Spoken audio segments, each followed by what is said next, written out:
পারবেন শতাধিক। রাখবো মৃত্যু পর্যন্ত। এই ভালো নারী পাইতে যায় যদি 100টা চেঞ্জ করা লাগে আমি 100টা চেঞ্জ করব।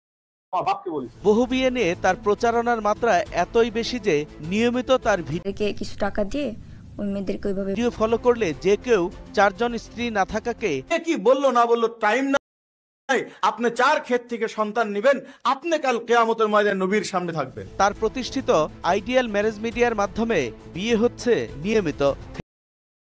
ফেসবুকে সেই প্রচারণাও করে বেড়ান তিনি।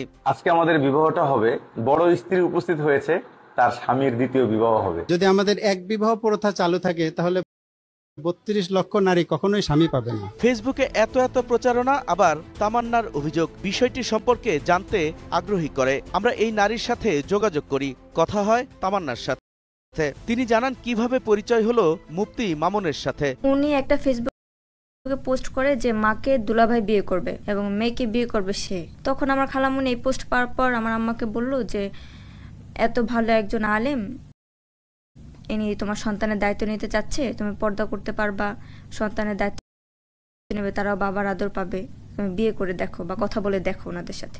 তো আমার মা ওনার সাথে কথা বলার পর বলে যে হ্যাঁ আমরা এরকম আমরা ইসলাম বাস্তবায়ন করবো, ইসলামের একটি বিধান বাস্তবায়ন করব যেটা মানে বাংলাদেশের নারী সালা প্রথমে পরিচয় ছিল সালা, এখন আবার জামাই। বাংলাদেশের আইন যেখানে বিয়ের বয়স মেয়েদের 18 আর ছেলেদের 21 নির্ধারণ করেছে, তখন তিনি বলছেন জন্মের পর বলেন যে বাবা তোমার যদি মনে হয় তোমার বউকে আলেমা বানাবা তাহলে পড়ায়ও, আর যদি তোমার মনে হয় যে থেকেই মেয়েদের বিয়ের বয়স শুরু। নারীদের আপনি 12 বছর বয়সে জামাইকে দিয়ে দিন, দিয়ে না আমি আলেমা বানাবো না, আপাতত আমি বনি আদম চাষে লেগে যাবো, করে ফেলো, কোনো সমস্যা নেই। তিনি প্রচার করে তোমাকে এই লোকের সাথে বিয়ে দেবো, মুফতি মামুনুর রশিদ কাসেমের সাথে আমাকে বিয়ে দিবে। তো আমি বলছি যে না, আমি যে সে যেহেতু 9টা বিয়ে করে ফেলছে অলরেডি এবং তার বউ অনেকগুলো চলে গেছে, এখানে আমি বিয়ে করব না। বিয়ে হলো কিভাবে? উনি আমাকে নিয়ে ঘুরতে বেরোতো, ওনার সাথে তখন তো আমার বিয়ে হয়েছিল না। এখন যদি তুমি আমার 3 নাম্বার বউ হিসাবে আসো বর্তমানে, তাহলে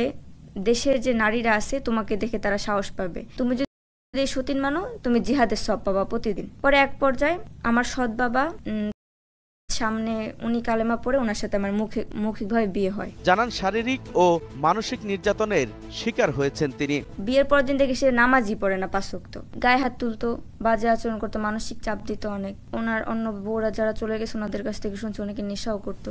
একবার মামুন তামান্নাকে তালাক দেয়, পরে তাকে মানিয়ে বিয়ে না করেই তার সাথে থাকতে শুরু করেন। তামান্নার অভিযোগ গর্ভবতী হলে নিজের আমি সব ঠিক করে নেব, বাচ্চা নষ্ট করতে একদমই রাজি হই নাই। কিন্তু তার ফুফাতো যে বোন আমার সৎ বাবার বড় স্ত্রী, সে এবং সে মিলে আমাকে জোর করে ওষুধটা খাওয়ায়। বাচ্চা তাই আবার তিনি বলছেন অবৈধ, এইরকম বলার কারণ কি? কারণ হচ্ছে ওইটা তালাকের পর, ওটা তো অবৈধভাবে মেলামেশা হয়েছে, তো তাই। অভিযোগ মামুন নিজে একের পর এক বিয়ে করে আর তালাক দেয়, পাশাপাশি বিত্তবানদের কাছে অল্প বয়সী নারীদের বিয়ের নামে ভোগের ব্যবস্থা করে আমাকে মৌখিকভাবে তালাক দেয়। তালাক দেওয়ার পর আমার সাথে অবৈধভাবে থাকে, বলছে ওরসের সন্তানকে অবৈধ বাচ্চা বলে নষ্ট করতে চাপ দেয়। 2 মাস আগে